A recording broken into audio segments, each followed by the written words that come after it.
లేపండి రండి. ఏమరా మేమెవరు మర్చిపోయి ఉండవా? వాటా ఇచ్చి పక్కన కూర్చోబెట్టుకున్నాం కదా అని మా తమ్ముడి మీద చెయ్యి గమ్మునుంటాననుకుంటున్నావా? సంపి పుడుతున్నా. జేబులు 5 కోట్ల అవ్వాలి మొక్కండదే ఎత్తుకో. నవ్వుతుండవింది. మా అన్న మాట్లాడుతుంటే నవ్వుస్తుండదా నీకు? నవ్వు కాకపోతే ఇంకేందన్నా వచ్చేది? నేను ఇంకా మీ తమ్ముని మీద ప్రేమతో సంపుతుండారనుకుంటున్నా. దుడ్డు కోసం ఇప్పుడే కదా తెలిసిందే. వ్యాపారం బాగా పెరుగుండదే. పుష్పగా నేసైతే మొత్తం మీరే నోళ్ళేసుకొచ్చానా? నాకు నా తమ్ముడి కంటే యాది ఎక్కువ కాదురా. జోక్ భలే ఉండదన్నా. నేను ఇనే ఆఖరి జోక్ ఇదేనేమో. ఏడ్రా ఎదుగుతా ఉండవా? నేను చేతి మడతలో పెట్టేది ఎత్తరా ఇట్టుండే తిక్కలనాయాల అన్నా ముక్క దొరికేసినది. దుడ్డు కోసం బాగా దిగజారెడ్డి దుడ్డు కమర్షియల్ కొండారెడ్డి కింద పౌరుషమేళ నెత్తకపోయి గుంటాయిండ్రా. నాకు తెలుసున్నా ఇట్లాంటి వ్యాపారాల్లో సాగుని చూసేటంటే దినం ఒకటి వస్తుందని. పొరపాటు తిరుపతి ఏడుకొండల వెంకన్న స్వామి ఈశ్వరిగా నా వెనక్కుండి నన్ను బతికించినాడా. చాలా పెద్ద ఉన్నాయి పూడుస్తానన్నా. పోయే టాప్ లో పోయి కూర్చుంటా. కళ్ళ ముందు భవిష్యత్తు కనిపిస్తాండి అదే. లేట్ ఎందుకన్నా? దింపన్నా బుల్లెట్.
కోయిరా దాన్నే.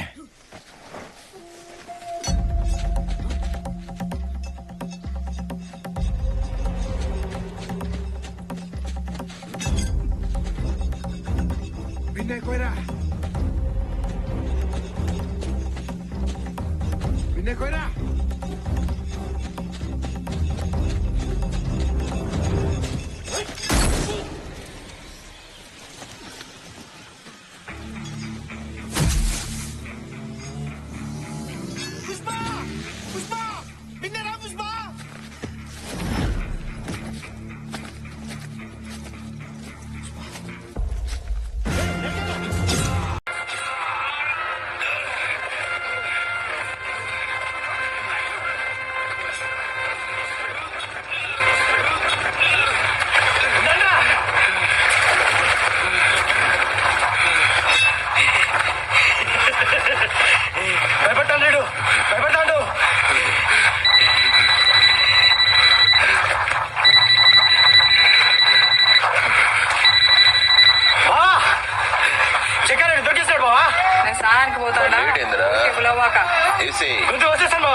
ఉండనా మనకే లక్ష ఉండొచ్చు బయట వచ్చినప్పుడు నువ్వు నా పార్ట్నర్ అంటే ఉంటానా